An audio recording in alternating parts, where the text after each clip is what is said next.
In a final segment, a very exciting one, I promise you, we will look first into the world of finance. The world of finance, my great privilege and pleasure to introduce Erika Karp. Erika, please come to the floor. Founder and Chief Executive of Cornerstone Capital. Did I get that right? You did.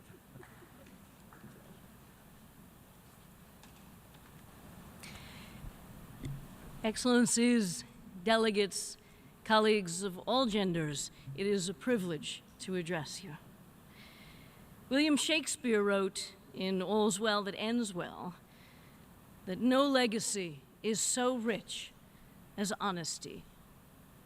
In speaking of the dynamics of the global capital markets, there's so many parts in motion and so much at stake.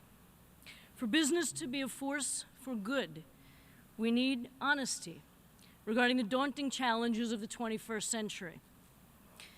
We need honesty about the true cost of business as usual.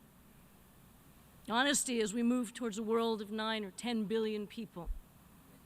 We need honesty about the magnitude of the human capital and financial capital that we are going to need to meet the daunting challenges of our day. Healthcare and education, infrastructure, climate change, economic inclusion. We need honesty and we need transparency. And that's what the capital markets will demand of the companies of the future. We need honesty in admitting that neither the public sector nor the private sector can do this alone. Neither can mobilize not millions and not billions, but trillions, hundreds of trillions of dollars for the society of the future. We need a new social contract led by honesty, transparency, collaboration, entrepreneurship, and corporate governance. Investors and businesses need to acknowledge that we are in a world with complexity and volatility higher than we've ever seen and as far as the eye can see. We can let that complexity and volatility paralyze us, or we can let it ignite us.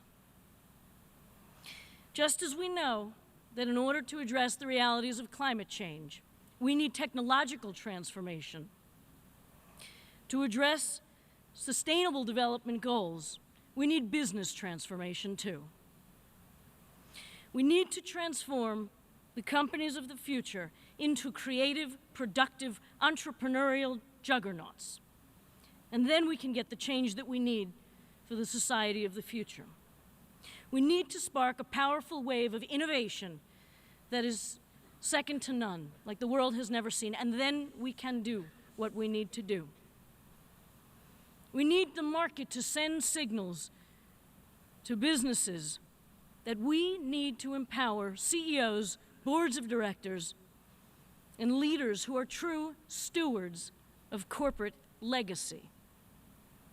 We need leaders that believe that entrepreneurship is not about an exit strategy, it's about a legacy.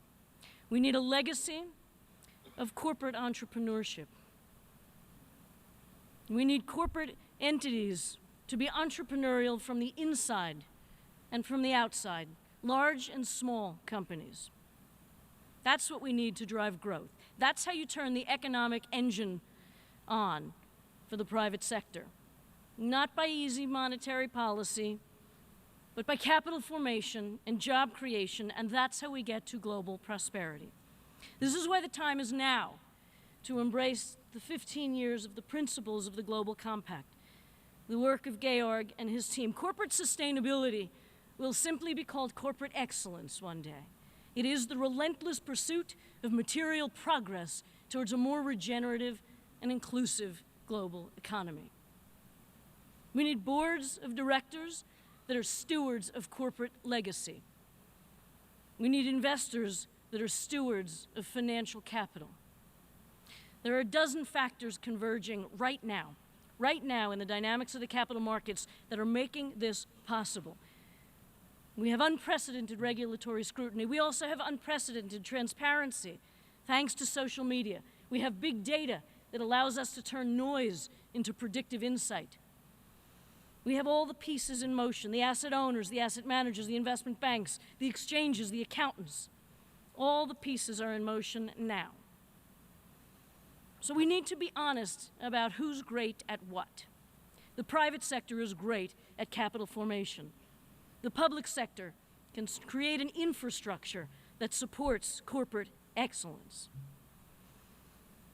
We can make business a force for good, but we need to have the force of will. And the time is now. And we have this fierce urgency of now, as Dr. Martin Luther King would say.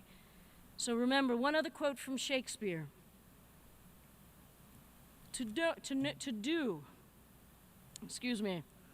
Merchant of Venice. If to do were as easy as to know what were good to do, then churches had been chapels and poor men's cottages, princes' palaces. It's easy to know that we need to fix capitalism for the long term. It's not as easy to execute. But the force of will let business be a force for good. Thank you for listening.